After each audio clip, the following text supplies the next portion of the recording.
जय माता दी दोस्तों, मैं आशु उम्मीद करता हूँ सभी लोग बढ़िया होंगे।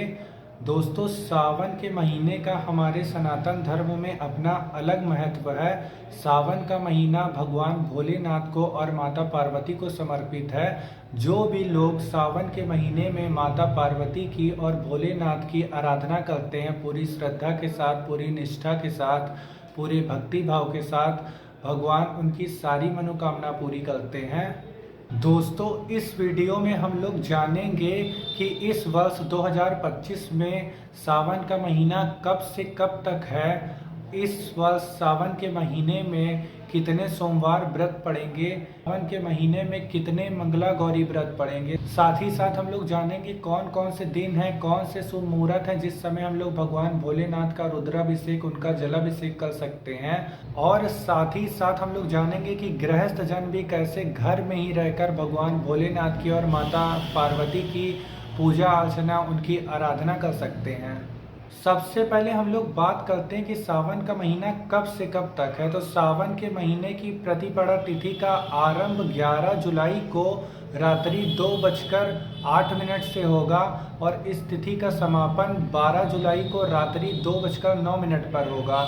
तो इस वर्ष 2025 में सावन के महीने का प्रारंभ 11 जुलाई शुक्रवार के दिन होगा। इसी दिन इस वर्ष में कांवड़ यात्रा शुरू हो जाएगी, जो कि सावन की पूर्णिमा तक चलेगी। सावन पूर्णिमा 9 अगस्त 2025 को पड़ रही है, शनिवार के दिन, और इसी दिन रक्षाबंधन का त्योहार मनाया जाएगा।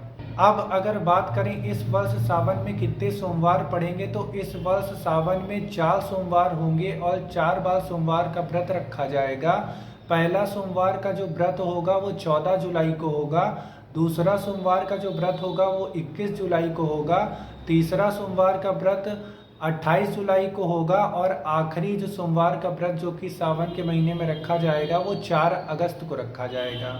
दोस्तों, ये जो सावन में चारों सोमवार के दिन हैं, ये व्रत रखने के साथ साथ इस दिन हम लोग भगवान का जलाभिषेक, भगवान का रुद्राभिषेक भी कर सकते हैं। जो मासिक शिवरात्रि सावन की पड़ेगी वो 23 जुलाई को पड़ेगी और नाग पंचमी 29 जुलाई को पड़ेगी। तो इस बार 23 जुलाई वाले दिन जिस दिन मासिक शिवरात्रि है और 29 जुलाई वाले दिन जिस दिन नाग पंचमी है, इस दिन भी हम लोग भगवान भोलेनाथ का, शिव शंभू का रुद्राभिषेक, उनका जलाभिषेक कर सकते हैं। अब बात करें इस वर्ष कितने मंगला गौरी व्रत रखे जाएंगे, तो 4 मंगला गौरी व्रत इस वर्ष रखे जाएंगे। पहला मंगला गौरी व्रत 15 जुलाई को रखा जाएगा। दूसरा मंगला गौरी व्रत 22 जुलाई को रखा जाएगा। तीसरा मंगला गौरी व्रत 29 जुलाई को रखा जाएगा और आखिरी और चौथा मंगला गौरी व्रत है जो वो 5 अगस्त को रखा जाएगा। दोस्तों, जो भी महिलाएं हैं, जो भी लोग हैं जो 16 सोमवार का व्रत रखते हैं, उनके लिए अति उत्तम होगा कि सावन के महीने के सोमवार से हम लोग 16 सोमवार का व्रत रखना आरंभ करें और लगातार 16 सोमवार तक हम लोग व्रत रखें और गौरी शंकर का पूजन करें। अगर पहले सोमवार से ही व्रत आरंभ करते हैं 16 सोमवार का, तो अति उत्तम होगा।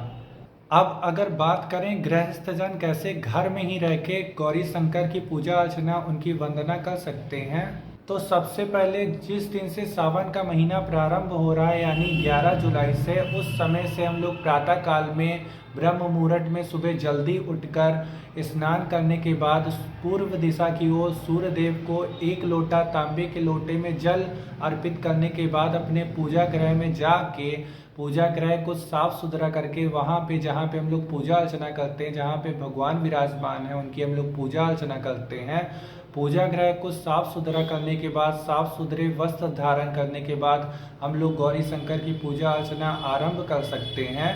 दोस्तों, हमारे शास्त्रों में, हमारे सनातन धर्म में अगर हम लोग कोई भी पूजा अर्चना कर रहे हैं, कोई भी यज्ञ कर रहे हैं या कोई भी जप कर रहे हैं, उसको शुरू करने के पहले अगर हम लोग संकल्प ले लें तो अति उत्तम होगा। हम लोग सिर्फ हाथ में जल लेकर, पुष्प लेकर, अक्षत लेकर या खाली हाथ में जल लेकर हम लोग संकल्प ले सकते हैं कि हे गौरी शंकर, हम इस सावन के महीने में आपकी कृपा की प्राप्ति के लिए हम लोग इन सावन के महीने में प्रतिदिन आपका पूजन करेंगे, आपकी पूजा अर्चना करेंगे। कृपया करके हमारी पूजा अर्चना को स्वीकार करें और अपनी कृपा हम पर बनाए रखें।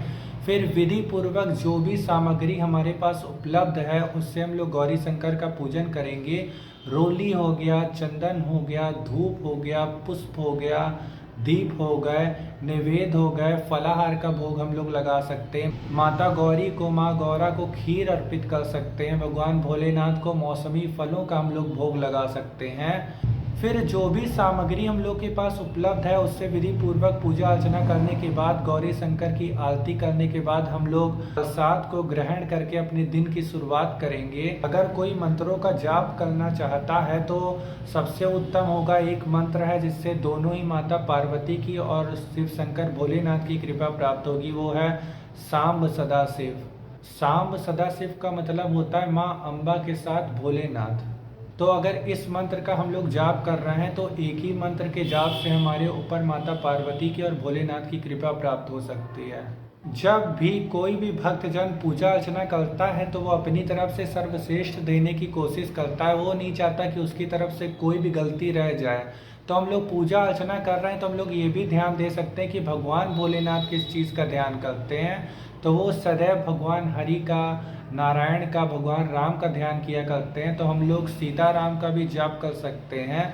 श्रद्धा के अनुसार हमारी शरीर की जितनी क्षमता है उसके अनुसार 11 बार, 21 बार, 51 बार या 108 बार भी हम लोग मंत्र का जाप कर सकते हैं। श्रद्धा के साथ, भाव के साथ, अगर पूरे समर्पण के साथ हम लोग ने पूजा अर्चना की है तो गौरी शंकर हमारी पूजा अर्चना को अवश्य स्वीकार करेंगे, हमारी प्रार्थना को अवश्य सुनेंगे और अपनी कृपा हम पर अवश्य बरसाएंगे।